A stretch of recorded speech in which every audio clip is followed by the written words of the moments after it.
Hello प्यारे बच्चों। तो मेरा नाम है डॉक्टर उत्तम पटेल और मैं पढ़ाता हूँ आपको फिजिक्स। चैनल का नाम है उत्तम फिजिक्स बाय डॉक्टर उत्तम। ओके बच्चों, तो जैसा कि आपको पता है बच्चों, हम इलेक्ट्रोस्टैटिक चैप्टर पूरी तरह से ख़त्म कर चुके हैं और अब उस पर क्वेश्चन एंड डिस्कशन की 3-4 वीडियो ऑलरेडी डाल चुके हैं। और उस पिटारे में, क्वेश्चन एंड डिस्कशन वाले पिटारे में हम ढेर सारे क्वेश्चन लेकर आते हैं, स्पेशली जो प्रीवियस ईयर एग्ज़ाम में पूछे गए हैं। उसका क्या फ़ायदा होता है कि पैटर्न जो है आपको पता चल जाता है और इसी पैटर्न पे आगे भी एग्ज़ाम में क्वेश्चंस आते हैं। तो इसका फ़ायदा ये होता है कि इतना आप कर लेते हैं तो इससे ज़्यादा अलग करने की और कोई ज़रूरत नहीं होती, क्योंकि बाकी जो इससे हट के और भी क्वेश्चंस बन सकते हैं, उस तरह के क्वेश्चन हम जब थ्योरी पढ़ाते हैं तो उसमें आपको बता देते हैं। ओके बच्चों, तो अब उसी सिलसिले में हम आगे क्वेश्चन बढ़ते हैं। रूल क्या है कि हम क्वेश्चन पढ़ते हैं, क्वेश्चन को पढ़ते हैं, ऑप्शन देते हैं, क्वेश्चन को आपको समझाते हैं। उसके बाद आपको क्या करना है, आपको करना है बेटा वीडियो को पॉज करके क्वेश्चन को सॉल्व करना है। उसके बाद अगर नहीं समझ में आता है तो फिर मेरा सलूशन देखना है। ठीक है बेटा, तो हम इसी सिलसिले में क्वेश्चन को आगे लेते हैं। अब इसमें वही है, what is the flux through a cube of side A if a point charge Q is at one of the corner. बेटा कोई क्यूब है, उसके कॉर्नर पर अगर कोई पॉइंट चार्ज रखे हो तो अगर वो पूछे कि फ्लक्स थ्रू अ क्यूब, उसमें क्यूब के थ्रू कितना फ्लक्स होगा, तो बेटा इसको मैं थ्योरी वाले पार्ट में बता चुका हूँ, आपको इसमें कोई कन्फ्यूजन नहीं होना चाहिए। ठीक है, अब इस तरह का अगर क्यूब है, इस तरह का क्यूब है, अगर यहाँ कॉर्नर पे कोई चार्ज रखे हो तो कॉर्नर पे, और उसके बाद क्यूब से फ्लक्स पूछेगा तो कॉर्नर पे जो भी चार्ज रखते हैं तो हमें पता है कि एक कॉर्नर पे उसको कवर करने के लिए, पूरा क्लोज करने के लिए 8 क्यूब्स की ज़रूरत पड़ती है, 8 क्यूब्स की। ठीक है, 8 क्यूब से तो टोटल फ्लक्स जो होता है, जब कोई पूरी तरह से बंद होगा तो total flux Q by epsilon not होता है। अब 8 क्यूब से घिरा हुआ है तो एक क्यूब से, 1 क्यूब से अगर कोई पूछे फ्लक्स तो क्या हो जाएगा बेटा, एक क्यूब से कोई फ्लक्स पूछेगा तो क्या हो जाएगा बेटा, क्यूब बाई 8 एप्सिलॉन नॉट। ठीक है, इसमें ये होता है। अब अगर ये यहाँ पे होता, यहाँ पे चार्ज हो तो जाहिर सी बात है 2 क्यूब से क्लोज होगा, तो एक क्यूब से अगर पूछेगा तो क्या हो जाएगा, cube by half epsilon not. ठीक है, इस तरह के तो जो क्यूब वाले जितने क्वेश्चन हैं उसको मैं वहाँ पे एक साथ बता दिया है आपको।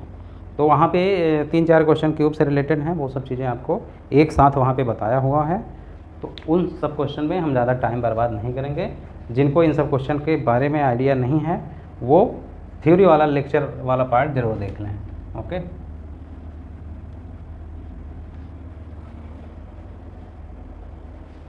अब बढ़ते हैं नेक्स्ट क्वेश्चन की तरफ। तो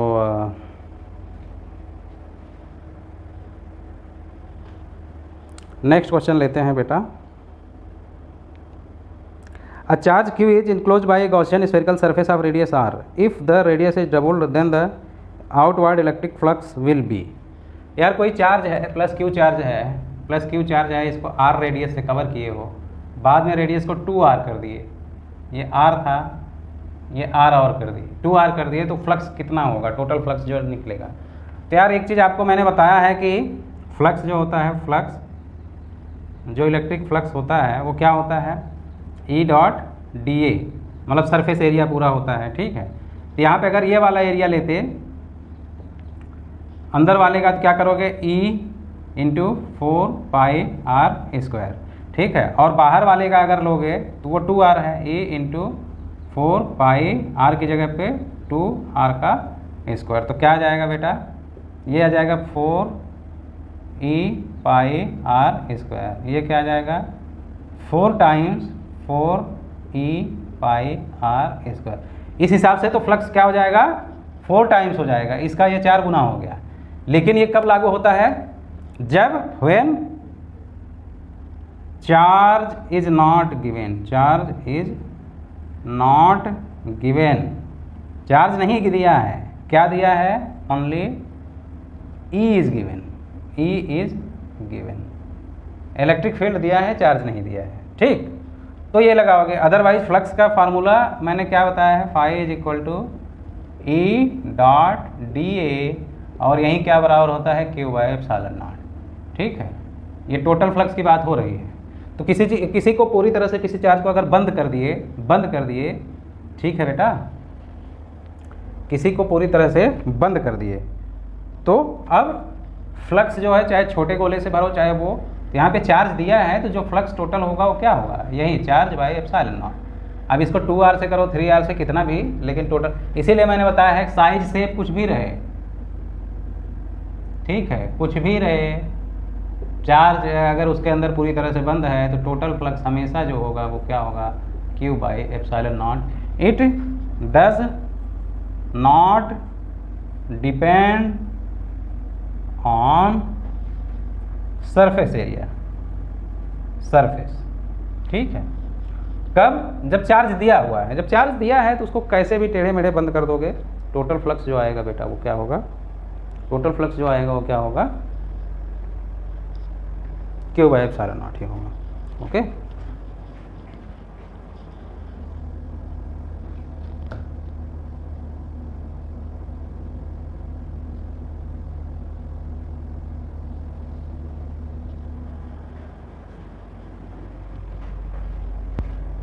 टोटल फ्लक्स जो होगा Q बाई एप्सिलॉन नॉट ही होगा। Okay, next question. A hollow cylinder has a charge Q coulomb within it. If phi is the electric flux in units of voltmeter associated with the curved surface B, the flux linked with the plane surface A in units of voltmeter will be। Question को पहले आप समझ लो बेटा, ऐसे है, cylinder है, ठीक है, इसके सरफेस हैं ए, सी और ये बी है, बी सरफेस, ये वाला सरफेस बी है। तो बोल रहा है कि फ्लक्स जो बी पार्ट से है कितना है, फाई है, कितना है, फाई। फ्लक्स एट बी, मतलब बी सरफेस से जो फ्लक्स निकल रहा है एसोसिएटेड कितना है, फाई है। ओके, और इसके अंदर जो चार्ज रखा हुआ है, क्या रखा हुआ है, क्यू चार्ज रखा हुआ है, ठीक। तो बताना क्या है, रेडियस इसका आर है, आर रेडियस है, इधर भी जो सर्कुलर पार्ट है रेडियस आर है, रेडियस क्या है, आर, रेडियस आर है, क्यू चार्ज अंदर रखा हुआ है। तो क्या बताना है, फाइंड फ्लक्स, मतलब फाई एसोसिएटेड विथ ए, यही तो, प्लेन सरफेस ए के साथ फ्लक्स कितना एसोसिएटेड होगा। ऑप्शन मैं आपको बता दूं क्योंकि ये क्वेश्चन अच्छा है तो आप लगाना शुरू करो। Q by 2 epsilon not Q, 5 by 3 Q by 2 epsilon not, 5 by 3 Q by epsilon naught minus 5, Q by epsilon naught minus 5, और D half Q by epsilon naught minus 5, half Q by epsilon naught minus 5। चलो video को pause करो और लगाना शुरू कर दो, ठीक है बेटा।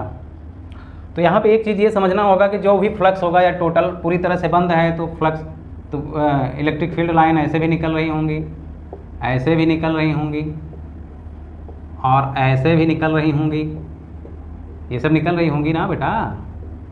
तो टोटल फ्लक्स जो होगा वो क्या होगा, टोटल फ्लक्स की अगर हम बात करें, क्या यार ख़त्म हो गया क्या, टोटल अगर फ्लक्स की बात करें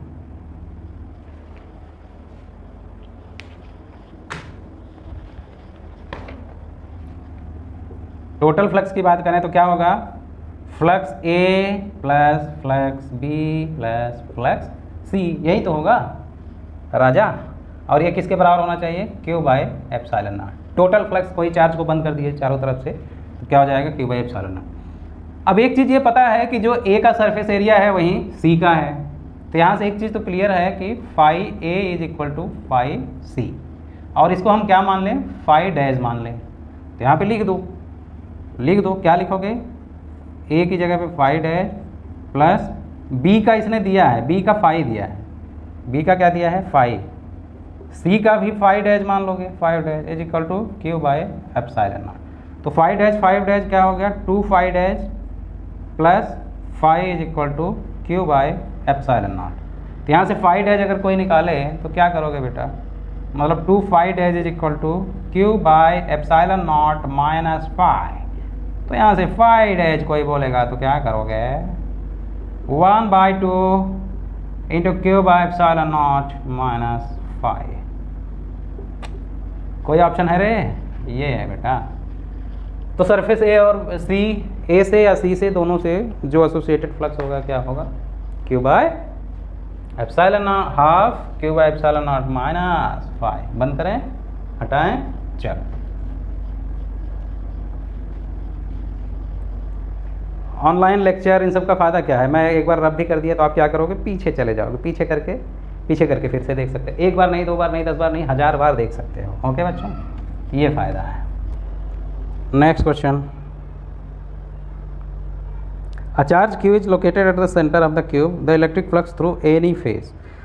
यार बेटा, सेंटर पे अगर कोई चार्ज रखे हो तो सेंटर पे, क्यूब के सेंटर पे चार्ज रखे हो तो कितने फेज से बंद है, 6 फेज से। एक फेज से कितना फ्लक्स होगा, Q by epsilon not total है, उसमें 6 से डिवाइड कर दिया, क्यू बाई 6 एप्सिलॉन नॉट, ये एक फेज से हो गया। ठीक है।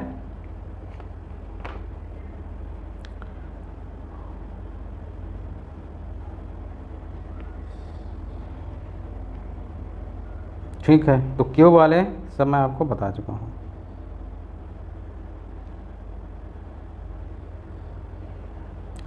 आगे next question, a hollow metal sphere of radius R is uniformly charged, the electric field due to the sphere at distance R from the centre.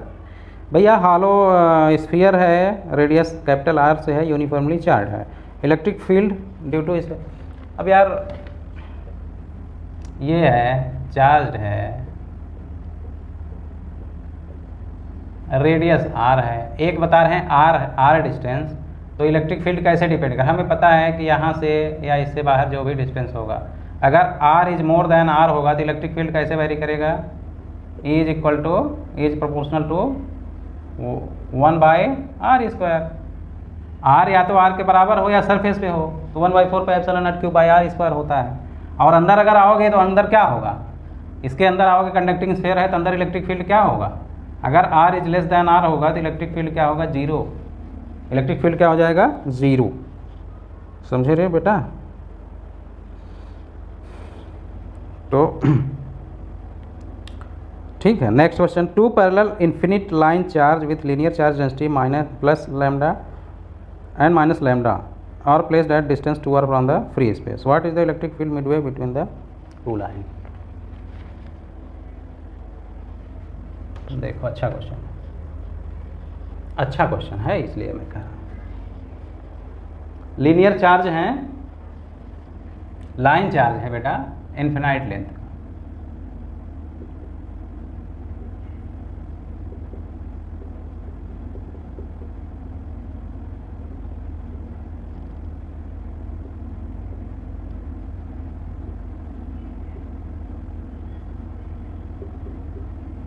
एक का प्लस है डेंसिटी, एक का माइनस है, प्लस लैम्डा माइनस लैम्डा। ठीक है, यहाँ से भी आर है और यहाँ से भी आर है, यही। The electric field Midway of the point, तो दोनों के बीच 2r डिस्टेंस है, मिड पॉइंट मान लो P है, P पे क्या बताना है, electric field at P, length क्या है, इन्फिनाइट। ठीक, ऑप्शन में आपको बता दूं, 2 pi q by lambda by 2 pi epsilon naught और lambda by 2 pi epsilon naught और B 0 C 2 lambda by pi epsilon naught r 2 lambda by pi epsilon naught r और D lambda by pi epsilon naught r, lambda by pi epsilon naught r. चल video को pause करो और लगाना शुरू कर दो। इन्फिनाइट लेंथ है, लीनियर चार्ज डेंसिटी दिया है, इसमें प्लस लैम्डा, इसमें माइनस लैम्डा। अब जो बच्चे थ्योरी वाला पार्ट मेरा देखे हैं वीडियो लेक्चर जो मैं बताया हूँ, इसमें electric field due to various types of charge distribution, उसके बारे में हमने बहुत अच्छे से बताया है। रिंग हो, ठीक है, रिंग डिस्ट्रीब्यूशन हो, स्फिरिकल हो, लीनियर डिस्ट्रीब्यूशन हो, ओके, डिस्क का भी बताया है मैंने। तो इन सब में क्या करोगे, इसके लिए मैंने बताया है। तो वहाँ पे आप जब जाओगे तो आप ध्यान दोगे तो वहाँ पे आएगा, क्या आएगा बेटा, लाइन चार्ज डिस्ट्रीब्यूशन कहीं भी है तो उससे किसी भी पॉइंट पे अगर हमको इलेक्ट्रिक फील्ड निकालना हो तो वहाँ से उसके एंड से मिला देते हैं, उसके एंड से क्या कर देते हैं, मिला देते हैं। और ये एंगल अगर अल्फ़ा और बीटा बनाता है यहाँ पे इस पॉइंट पे, और ये r डिस्टेंस है, इसका लेंथ l है, ठीक है, लीनियर चार्ज डेंसिटी ये है, तो क्या हो जाता है, इलेक्ट्रिक फील्ड क्या होता है फार्मूला बेटा, k lambda by r, k lambda by r into sine alpha plus sign beta, sine alpha plus sign beta, ठीक है बेटा। ये होता है उस पॉइंट पे इलेक्ट्रिक फील्ड। ये हमने फार्मूला आपको बताया हुआ है, ओके। ये फिनाइट लेंथ है, मतलब एंड पे एंड मिलाए एक अल्फ़ा और एक बीटा बना तो ये लगाओगे। अब यहाँ पे समझने वाली बात है कि अगर इसका लेंथ बढ़ाते जाएं, जितना बढ़ाते जाओगे तो ये एंगल और बढ़ेगा और बढ़ेगा। इस तरह से अगर इन्फिनाइट कर दें तो ये एंगल क्या हो जाएगा, मैक्सिमम कितना हो सकता है, 90। इसी तरह इधर भी इन्फिनाइट कर दें तो मैक्सिमम एंगल क्या हो जाएगा, 90। तो भैया इन्फिनाइट लेंथ अगर यहीं है तो दोनों एंगल क्या हो जाएंगे, 90। तो k लैम्डा बाई r है, इसमें साइन 90 प्लस साइन 90, और साइन 90 की वैल्यू 1 होता है, 1 होता है, क्या हो जाएगा 1 प्लस 1, तो फाइनली क्या आ जाएगा 2k लैम्डा बाई r। यही तो इलेक्ट्रिक फील्ड हुआ अगर इन्फिनाइट लेंथ का कोई लीनियर चार्ज है। अब यहाँ पे बेटा इस पॉइंट पे हमें ये देखना है कि एक तो इसकी वजह से इलेक्ट्रिक फील्ड होगा, एक तो इसकी वजह से। इसकी वजह से इलेक्ट्रिक फील्ड क्या होगा, डायरेक्शन देखो, ये प्लस चार्ज है तो इधर की तरफ होगा। इसकी वजह से इलेक्ट्रिक फील्ड क्या होगा, प्लस चार्ज है तो माइनस चार्ज है तो उसकी तरफ होगा। तो टोटल इलेक्ट्रिक फील्ड क्या होगा, इसका प्लस इसका। अब एक की वजह से इलेक्ट्रिक फील्ड कितना निकला, 2k लैम्डा बाई r, ठीक है, 2k lambda by r, okay. तो दोनों की वजह से क्या हो जाएगा, इलेक्ट्रिक फील्ड दोनों सपोर्ट कर रहे हैं, प्लस वाला उसकी तरफ जा रहा है और इसकी वजह से, तो भी एक तरह से क्या हो गया 2k लैम्डा बाई r। तो टोटल इलेक्ट्रिक फील्ड यही हुआ ना, 2e हुआ, 2e, एक की वजह से ये है, इसकी वजह से ये है, दोनों का डायरेक्शन सेम है, तो 2e मतलब ये प्लस ए, तो कितना हो गया 4k लैम्डा बाई r। अब k क्या है, k हमको पता है, k क्या है बेटा, प्रोपोर्शनल कांस्टेंट। k की वैल्यू क्या होती है, शुरू में ही बताया था, 1/4 पाई एप्सिलॉन नॉट, यही तो है k, तो लिख दो इसको। तो 4 into 1/4 pi epsilon not lambda by r, तो 4 से 4 उड़ा दो तो क्या हो गया, lambda by pi epsilon not r, lambda by pi epsilon not r, ठीक है। तो आंसर है बिल्कुल सही। तो आंसर क्या आ गया, lambda by pi epsilon not r। तो लीनियर चार्ज डिस्ट्रीब्यूशन की वजह से जो इलेक्ट्रिक फील्ड निकलेगा वो तो ऐसे ही है भैया। तो फार्मूला आपको अगर ये पता है, ये अगर फार्मूला पता है तो फिर आप इन्फिनाइट लेंथ हो या फिनाइट लेंथ हो, मैग्नेटिक फील्ड में भी जब जाएंगे ना तो ये बहुत मज़ा देता है। मैग्नेटिक इफेक्ट ऑफ करंट जब वहाँ पे पढ़ोगे, एकदम सेम फार्मूला है। करंट की वजह से किसी पॉइंट पे मैग्नेटिक लीनियर कोई वायर है, उसकी वजह से मैग्नेटिक फील्ड किसी पॉइंट पे, एकदम यही फार्मूला है, एकदम इसी तरह का। आएगा तो पढ़ाएंगे, मज़ा आएगा, ठीक है। Next question, electric field at a distance 3r/2 from the center of a charge conducting a spherical cell of radius r is E. The electric field at distance r/2 from the center of the sphere, 3r/2 distance पे है electric field, तो r दिया है। अरे charge conductor है,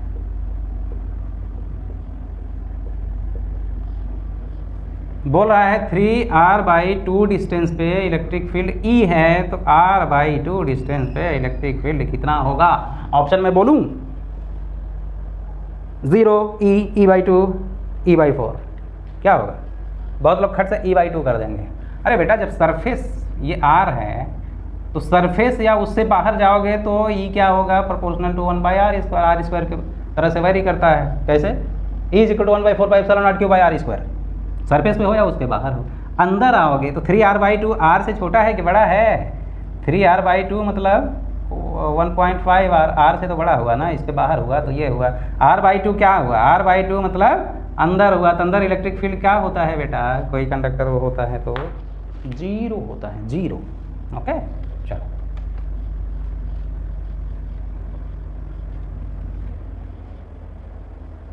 चलो next question.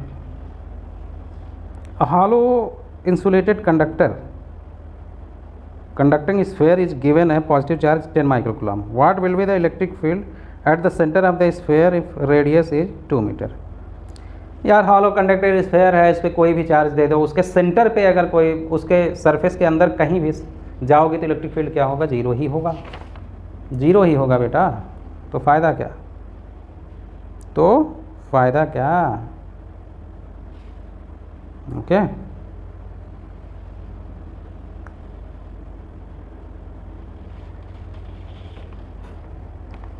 Next question लेते हैं। In a certain region of space with volume 0.2 metre cube the electric potential is found to be 5 volt throughout. The magnitude of electric field in this region is. कह रहे हैं कोई एक area है, मतलब मान लो कोई ऐसे है, ऐसे है, ठीक है। वॉल्यूम इसका दिया है, वॉल्यूम कितना दिया है? 0.2 मीटर क्यूब। पोटेंशियल क्या दिया है? 5 वोल्ट 5 वोल्ट 5 वोल्ट। पोटेंशियल जो है 5 वोल्ट है थ्रू आउट। ओके, तो बोल रहा है बताना क्या है? इलेक्ट्रिक फील्ड, उस एरिया में इलेक्ट्रिक फील्ड क्या होगा? जो भी है इलेक्ट्रिक फील्ड, मतलब जैसे भी जा रहा हो, तो इलेक्ट्रिक फील्ड कितना होगा? वॉल्यूम दिया है। ऑप्शन दे बेटा, ले लो। 0, 0.5, 1 एंड 5। 0, 0.5, 1, 5। ठीक, तो बताओ इलेक्ट्रिक फील्ड कितना हो? यार मैंने एक चीज़ आपको बताया है, मान लो A B C 2-3 पॉइंट होते तो VA माइनस VB, अगर कुछ पोटेंशियल डिफरेंस होता तो हम इलेक्ट्रिक फील्ड के लिए फार्मूला हमने क्या होता है? -dV/dl। एक फार्मूला मैंने बताया है ना, इलेक्ट्रिक फील्ड पोटेंशियल ग्रेडियंट के साथ कैसे वैरी करता है। ठीक है, अब बेटा यहाँ पे पोटेंशियल हर जगह सेम है, VA = EB = VC। मतलब पोटेंशियल अगर सेम है तो डेल्टा V या DV चेंज इन पोटेंशियल क्या होगा? 0 होगा। पोटेंशियल हर जगह कांस्टेंट है तो कोई चेंज इन पोटेंशियल होगा? जितना यहाँ है, जितना यहाँ है, जितना यहाँ है। तो चेंज इन पोटेंशियल जब 0 होगा तो ये अगर 0 होगा तो इलेक्ट्रिक फील्ड क्या होगा? 0 होगा। कहीं जब पोटेंशियल चेंज ही नहीं होगा तो इलेक्ट्रिक फील्ड वहाँ पे क्या होगा? 0 होगा। इसीलिए स्फीयर और उनके अंदर जब जाते हैं इलेक्ट्रिक फील्ड 0 होता है। इसको दूसरे वर्ड में हम क्या कह सकते हैं? जहाँ इलेक्ट्रिक फील्ड 0 होगा वहाँ पोटेंशियल कांस्टेंट होगा, मतलब पोटेंशियल बदलेगा नहीं। या ऐसे हम कहें जहाँ पोटेंशियल कांस्टेंट होगा वहाँ इलेक्ट्रिक फील्ड क्या होगा? 0। चलो next question.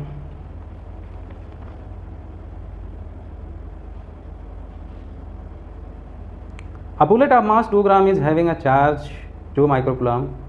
Through what potential difference must it be accelerated starting from the rest to acquire a speed of 10 meter per second? Bullet का मास दिया है,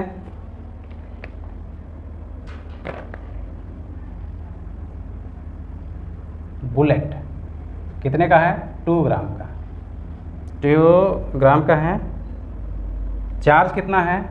Q बराबर 2 माइक्रोकूलम। ठीक, तो starting from rest, start from rest मतलब U बराबर 0 और final velocity क्या हो जाती है? 10 मीटर पर सेकेंड। तो find potential by which it accelerated. क्या बताना है? पोटेंशियल बताना है, पोटेंशियल। ऑप्शन दे दूं आपको? यार कोई चार्ज पार्टिकल है, वहाँ पे पोटेंशियल डिफरेंस अगर रहेगा, पोटेंशियल लगाओगे तो चार्ज पार्टिकल क्या होगा? अट्रैक्ट होगा, भागना शुरू करेगा उसकी तरफ, यानी एक तरह से वो एक्सेलरेशन का काम करेगा। ओके, तो ये हमको बताना है कि किस पोटेंशियल से हम उसको एक्सेलरेट करेंगे। ऑप्शन मैं आपको बता दूं, 5 kilo volt, 50 kilo volt, 5 volt, 50 volt. 5 volt, sorry kilo volt, 5 kilo volt, 50 kilo volt, 5 volt, 50 volt. A B C D। यार होता क्या है कि जब कोई चार्ज पार्टिकल को कोई इलेक्ट्रिक फील्ड पोटेंशियल कहीं है, इसका मतलब वहाँ भी इलेक्ट्रिक फील्ड होगा, इलेक्ट्रिक फील्ड है, ठीक है, इलेक्ट्रिक फील्ड है, जब पोटेंशियल होगा तो कोई चार्ज वहाँ पे होगा तभी तो पोटेंशियल है, तो वो चार्ज होगा, उसको वहाँ पे कोई दूसरा चार्ज रहेगा तो एक्सेलरेट होगा, भागेगा उसकी तरफ, ठीक है। तो रेस्ट से स्टार्ट कर रहे हो, u बराबर 0 से फाइनल वेलोसिटी ये हो जाती है, चार्ज दिया है, मास दिया है। तो यहाँ पे हम क्या क्या कर सकते हैं बेटा, हम यहाँ पे लगा सकते हैं एनर्जी कंजर्वेशन। कैसे यार, जो वर्क डन और काइनेटिक एनर्जी कंजर्वेशन, क्या वर्क एनर्जी थ्योरम लगा दें, क्या लगा दें, वर्क एनर्जी थ्योरम।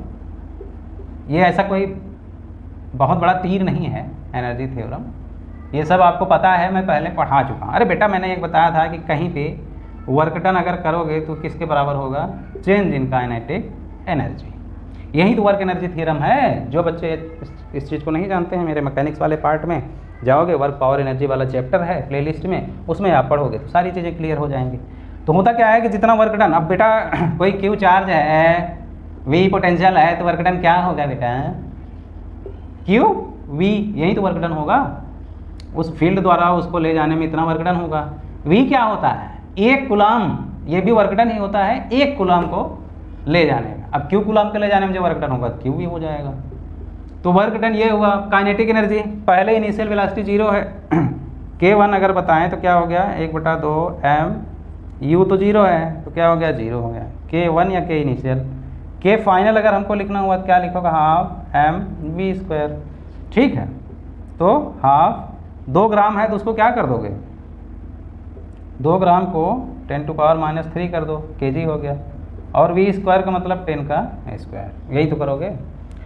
तो इनिशियल काइनेटिक एनर्जी 0 है, फाइनल ये है, तो total change in kinetic energy क्या हुआ, k final minus k initial. तो ये जब किए तो क्या है, 10⁻² से 10 तो -1 गया, 2 से 2 गया, ठीक है बेटा। तो क्या आ गया, क्या आ गया रे बाबा, 0.1 आ गया। क्या आ गया, 0.1, क्या आ गया, 0.1। 2 से 2 गया, m मास ये हो गया, v जो है वेलोसिटी 10 मीटर/सेकंड। अब यहाँ पे रख दो, तो यहाँ पे वर्क डन कितना हुआ, Q v is equal to, ये कितना हुआ, 0.1। तो v ही निकालना है, तो v is equal to 0.1/q। q कितना दिया है, 0.1/q कितना दिया है, 2 माइक्रोकूलम। 2 माइक्रोकूलम है तो उसको क्या करोगे, कूलम में बदल दो, माइक्रो है तो 10⁻⁻6 कर दो। ये 0.1 का मतलब क्या होता है, इसको क्या लिख सकते हैं, 10⁻⁻1। ओके बेटा, ये 2 को ऊपर ले, एक तो -1 माइनस चला गया तो -5 बचा, और कोई भी पावर माइनस में है तो ऊपर जाके क्या हो जाएगा, 10⁵/2। 10⁵ में, ठीक है, 10⁵/2 तो क्या हो जाएगा, इसको एक 10 तो लिख ही दो, और यहाँ 10⁴ कर दो, तो 10 में 2 से डिवाइड करोगे तो 5 आ जाएगा, 5 × 10⁴। तो इसको अगर एक 0 और बढ़ा दो तो 50 × 10⁻3। तो अगर खाली 50 लिखना है तो ये 50 किलो वोल्ट लिखोगे, तो 50 किलो वोल्ट लिखोगे। 50 किलो वोल्ट का मतलब क्या हुआ, 50 × 10⁻3, यही तो हुआ किलो वोल्ट। वोल्ट को किलो वोल्ट मतलब तो, किलो वोल्ट को वोल्ट में बदलोगे तो ये हो जाएगा 10⁻3 हो जाएगा, ठीक। तो आंसर क्या हुआ, 50 किलो वोल्ट। कितने पोटेंशियल से एक्सेलरेट करना पड़ेगा, 50 किलो वोल्ट। इसमें क्या करना था, कुछ नहीं करना था। अरे जितना वर्क डन होगा उसको एक्सेलरेट करने में, वहीं उसके काइनेटिक एनर्जी में कन्वर्ट हो जाएगा। तो इनिशियली काइनेटिक एनर्जी 0 था, बाद में काइनेटिक एनर्जी निकाल लोगे तो चेंज इन काइनेटिक एनर्जी हो जाएगा, ठीक है। चलो ठीक है बेटा, next question. The electric potential at a point in free space due to charge plus capital Q is Q ×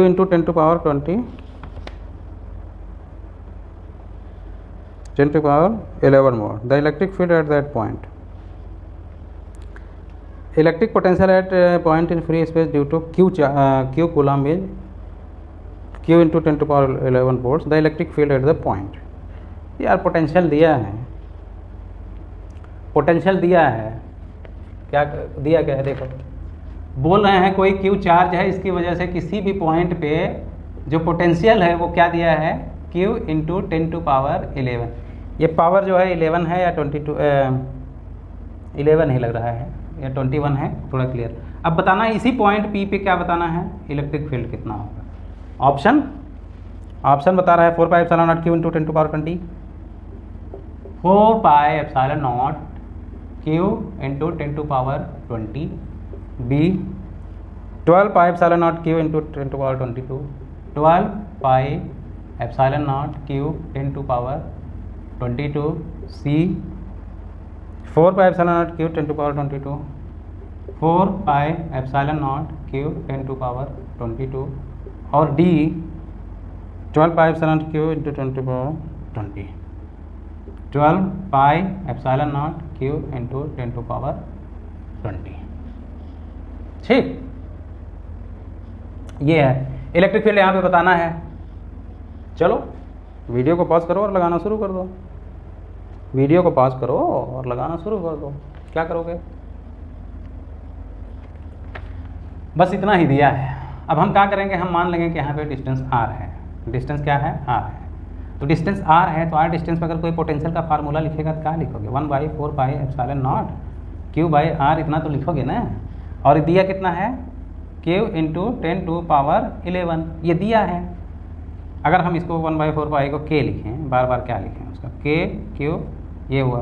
तो यार यहाँ से q और q कट गया, तो एक चीज़ यहाँ से तो आपको पता चल गया कि r बराबर क्या हो जाएगा, r बराबर क्या हो जाएगा, k बाई 10⁻11।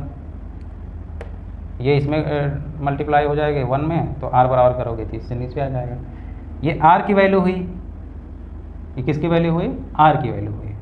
अब यार इलेक्ट्रिक फील्ड का फिर से फार्मूला लिखोगे, क्या लिखोगे, k into Q by r square. ठीक है बाबू, तो k तो k ही रहेगा, q q ही रहेगा, r की जगह भी ये लिख दो r स्क्वायर। तो क्या करोगे, k बटे 10 के पावर 11 का स्क्वायर। ठीक है राजा, तो k क्यू बटे k स्क्वायर बटे 10 के पावर 11 था तो 22 हो जाएगा, 2 से मल्टीप्लाई हो जाएगा। तो क्या हो जाएगा, ये ऊपर चला जाएगा, k क्यू इंटू 10⁻22 और नीचे k स्क्वायर। एक k से एक के उड़ा दो, एक k से एक के उड़ा दो। ठीक है, और k का मतलब क्या होता है, 1/4πε0। तो 1 यहाँ पे क्या लिखोगे, 1/4πε0। ये 4πε0 तो ऊपर ही चला जाएगा ना बेटा, तो क्या हो जाएगा, 4πε0 क्यू इंटू 10⁻22, 4πε0 इंटू। ओके, तो ये क्या हो गया, इलेक्ट्रिक फील्ड। हमको क्या करना था एक्चुअली में, बच्चे कंफ्यूज क्या होते हैं, ना आर दिया है ना वो दिया है, तो पोटेंशियल दिया है, तो हम कैसे निकालें, तो ऐसे निकालोगे आप। ओके, चलो नेक्स्ट क्वेश्चन लेते हैं। टाइम भी काफ़ी हो गया है, टाइम भी काफ़ी हो गया है। नेक्स्ट क्वेश्चन है, as per the diagram a point charge plus q is placed at the origin O, work done in taking another point charge minus q from the position A coordinate 0a to another point B coordinate a0 along the straight path AB। बता रहे हैं भैया ये है ऐसे,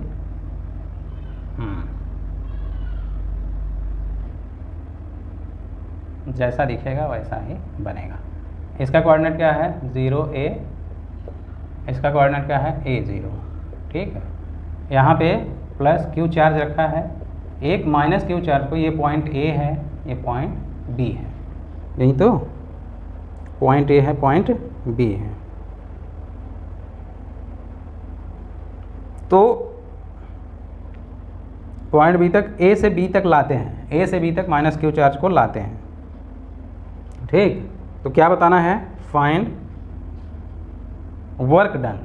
क्या बताना है, W। A से B तक लाने में वर्क डन कितना होगा, ऑप्शन में बता दे रहा हूँ, 0 q by 4πε0 1/a square, q by 4πε0 1/a square, 1/a square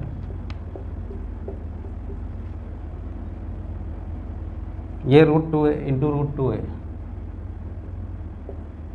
into √2a c minus q by 4 pi epsilon naught 1 by a square, इसमें भी √2a D q by 4 pi epsilon naught 1 by a square a by √2। चलो coordinate दिया है a0, मतलब यहाँ distance a है और ये डिस्टेंस, कोई एक चार्ज रखा हुआ है वहाँ से कोई भी डिस्टेंस, ये q चार्ज रखा हुआ है, ये डिस्टेंस a हो, ये डिस्टेंस a हो, ये डिस्टेंस a हो, ये डिस्टेंस a हो, इस तरह से वो सारे डिस्टेंस जो a हैं तो वो क्या हो जाएंगे, हर पॉइंट पे पोटेंशियल क्या होगा, कांस्टेंट। ठीक है, पोटेंशियल हर पॉइंट पे क्या होगा, कांस्टेंट। और हमें पता है कि वर्क डन क्या होता है, Q इंटू वी जो होता है एक्चुअली ये क्या होता है, पोटेंशियल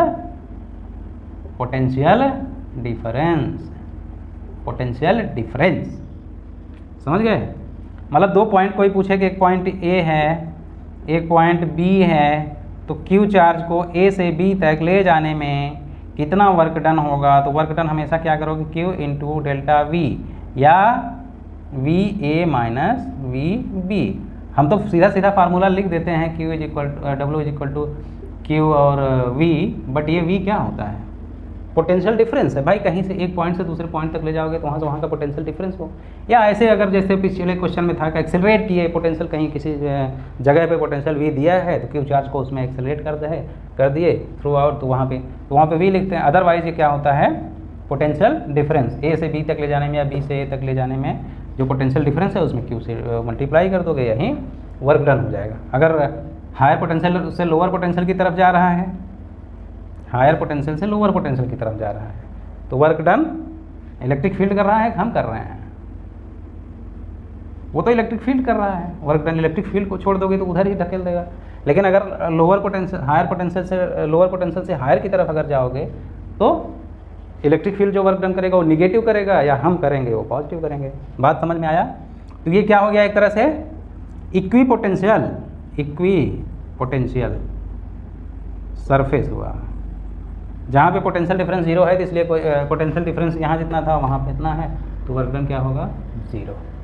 ये क्या लिखे हैं भाई, 0 का मतलब होता है 0। ठीक, डाइपोल का क्वेश्चन है, बोल रहा है कि a short electric dipole has a dipole moment of 16 ×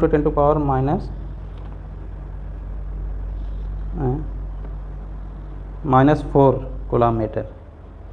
The electric potential due to the dipole at a distance 0.6 meter from the center of the dipole situated at the line making an angle 60 with the dipole axis। Dipole है -q + q। बता रहे हैं कि एक point है जो कि 60 angle पे कोई पॉइंट P है, ठीक है, तो वहाँ पे क्या बताना है, द इलेक्ट्रिक पोटेंशियल, वहाँ पे क्या बताना है, V बताना है, पोटेंशियल बताना है उस पॉइंट पे। डिस्टेंस कितना दिया है, 0.6 मीटर, और इसका डाइपोल दिया है P = 1.16 × 10⁻⁻⁴ है कि क्या है, 4 ही लग रहा है, 16 × 10⁴। ठीक, ऑप्शन में दे दूं आपको 50, 200, 400, 0, 50, 200, 400, 0, A, B, C, D। चलो, तो यार इलेक्ट्रिक फील्ड और पोटेंशियल दोनों के लिए मैंने एक फार्मूला बताया था, और देखो यहाँ पे वो काम कर गया। तो आप क्या करोगे, आपने वीडियो लेक्चर देखा है ना, फटाफट इसको पॉज करो और लगाना शुरू कर दो, लगा के आंसर निकाल दो। मेरी तरफ मत देखो, मुझे मत देखो, आप करो अपना, मैं अपना काम करूँगा। मैंने इलेक्ट्रिक फील्ड, अभी हमने डाइपोल में देखा था कि एक इसके इक्वेटर पे पॉइंट हो और एक इसके एक्सिस पे हो, तो वहाँ के लिए हमें इलेक्ट्रिक फील्ड निकाल लेते थे, इलेक्ट्रिक फील्ड और पोटेंशियल। लेकिन किसी एंगल पे हो, किसी रैंडम एंगल पे हो, तो इसके लिए मैंने आपको बताया था, क्या बताया था बेटा, इलेक्ट्रिक फील्ड की बात अगर करोगे तो क्या हो जाएगा 1/4πε0 P/r³ under root 1+3 cos square theta. और पोटेंशियल के लिए फार्मूला क्या बताया था 1/4πε0 P cos θ/r²। डायमेंशनली आप देखोगे, आप कहोगे कि यार इलेक्ट्रिक फील्ड जब निकालते हैं तो कहीं भी फार्मूले में नीचे r² आता है और पोटेंशियल निकालते हैं तो उसमें r आता है, लेकिन यहाँ पे r³ और यहाँ पे r² क्यों आया बेटा? यहाँ पे डायमेंशन वाइज करेक्ट होने के लिए, क्योंकि कोई भी फार्मूला होता है ना, डायमेंशन फार्मूला जब निकालोगे तो हमेशा सही आना चाहिए। ऐसा इसलिए क्योंकि P क्या है, P = Q × L, एक डिस्टेंस इसमें है ना इसके बीच का, तो यहाँ P की जगह पे Q × L लिखोगे तो L भी एक डिस्टेंस है और ये भी एक डिस्टेंस है, तो ये क्यूब में है तो एक डिस्टेंस से एक पावर चला जाएगा तो तब स्क्वायर में आएगा, तो Q/² में आ गया। और यहीं यहाँ पे रखोगे तो Q/1r से एक r कट जाएगा तो r ही आ गया। तो ओरिजिनली फार्मूला वही है, लेकिन क्योंकि P के फॉर्म में है, यहाँ Q नहीं है, इसीलिए यहाँ पे r² नहीं है, r³ है। तो बेटा हम इलेक्ट्रिक फील्ड तो पूछा नहीं है, हमको पोटेंशियल पूछा है, तो सीधे सीधे फार्मूले में ये रख दो, तो रख दो बेटा। इसकी वैल्यू क्या होती है 9 × 10⁹ P का वैल्यू दिया है 16 × 10⁴, ठीक है। और cos 60 थीटा कितना है 60 है ना बेटा, तो cos 60 कितना हो गया 1/2 बटे r², कितना दूर है रे 0.6 × 0.6, ठीक है। तो ये 9 है, पहले तो पॉइंट हटा दो, तो 2 10⁻⁻² हो जाएगा, ये लिख दो। 6 को 3 से करो तो 3, ये 2 आ गया, यहाँ भी 2 आ गया, ठीक, ये भी 3 हो गया। अब क्या करोगे 2 2 2 2 दूनी 4 दूनी 8, ये तीनों को अगर हम यहाँ घटाएं तो क्या आ जाएगा 8 दूनी 16, ये 2 आ जाएगा। अभी 10⁻⁻² है नीचे, ऊपर क्या क्या हो गया, ये तो रहेगा यार 10⁻9 तो है, ये खाली कट हुआ ना, ये 10⁻9 है बेटा, 3 तरीका 9 तो एक बार 3 आया, दोबारा किए तो ये गया, ठीक। तो क्या है 10⁻9 बचा है, यहाँ 2 बचा है और 10⁻4 बचा है, तो देखो साफ साफ लिख लो 10⁻9 × 2 10⁻4, नीचे क्या क्या बचा 10⁻⁻2, ठीक, यही तो। अब देखो 10⁻⁻2 ये भी ऊपर जाएगा तो प्लस हो जाएगा, तो ये क्या हो गया 6 हो गया, क्या हो जाएगा 6 हो जाएगा।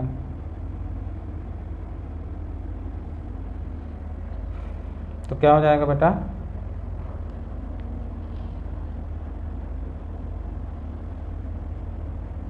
16, P कितना दिया है -4, ओह शिट, ये मैं इसीलिए कह रहा हूँ, ये -4 दिया है। P कितना दिया है 16 × 10⁻⁻4, समझे बेटा, समझे, ये -4 है, -4 है,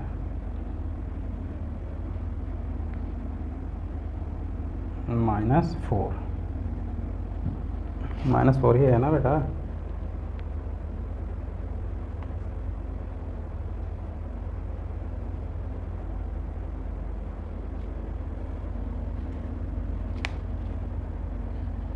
-4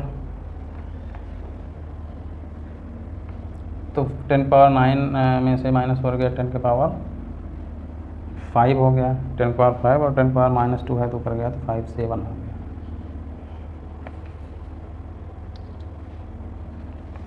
ऊपर नंबर में तो 2 आएगा, लेकिन यहाँ पे कुछ कैलकुलेशन में गड़बड़ हो रहा है। कैलकुलेशन में गड़बड़ क्या हो रहा है, ये फिर से देखो साफ साफ लिखो, साफ साफ लिखो। फार्मूला क्या है, ये है, इसकी जगह ये है तो लिखो इसकी वैल्यू 1/4πε0 मतलब 9 × 10⁹, ये लिखे। P की वैल्यू कितना दिया है 16 × 10⁻⁻4, और cos 60 की वैल्यू लिखोगे, cos 60 क्या हो जाएगा, cos 60 1/2 ही होता है। नीचे क्या करोगे r² मतलब r कितना दिया है बेटा 0.6 मीटर ही दिया है ना, 0.6 मीटर, आर कितना दिया है 0.6 गुणे 0.6, यहीं तो करोगे 0.6 इंटू 0.6। तो यार अब इसको 0.36 लिख लो, ठीक है।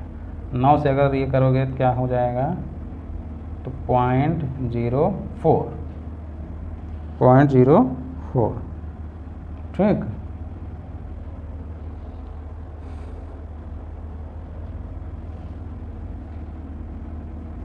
तो 10 की पावर 4 इंटू 10 की पावर -2, और ये 2, तो 4 2 8 हो गया नीचे, तो 8 2 16, ये -2 है तो ऊपर गया, तो -2 उसमें से भी निकल गया। तो एक्चुअली ये 10 की पावर जो माइनस दिया है ना बेटा, इसमें कन्फ्यूजन क्या हो रहा है कि -4 ही है कि -8 है, ये थोड़ा सा कि -6 है। एक्चुअली ये थोड़ा सा क्लियर नहीं हो रहा है। p की वैल्यू जो दिया है 16 इंटू 10 टू पावर माइनस,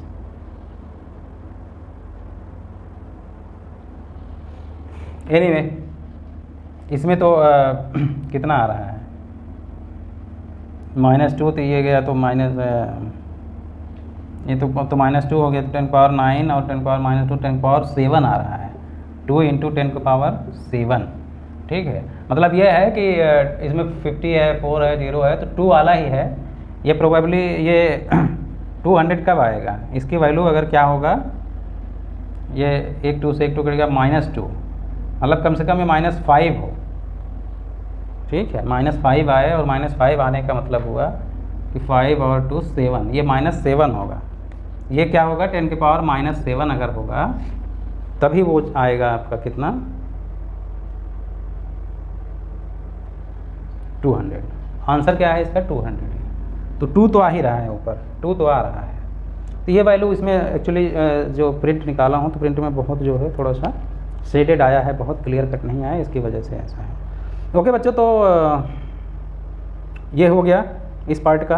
अभी ढेर सारे क्वेश्चंस बचे हैं और अगले वीडियो में फिर उसी को कंटिन्यू करेंगे और अच्छे अच्छे क्वेश्चन को फिर आगे हम प्रोसीड करेंगे। मिलते हैं बच्चे नेक्स्ट वीडियो में। लाइक सब्सक्राइब शेयर करना ना भूलो और वीडियो को ज़रूर देखें और लोगों को भी पहुँचाएँ। ओके।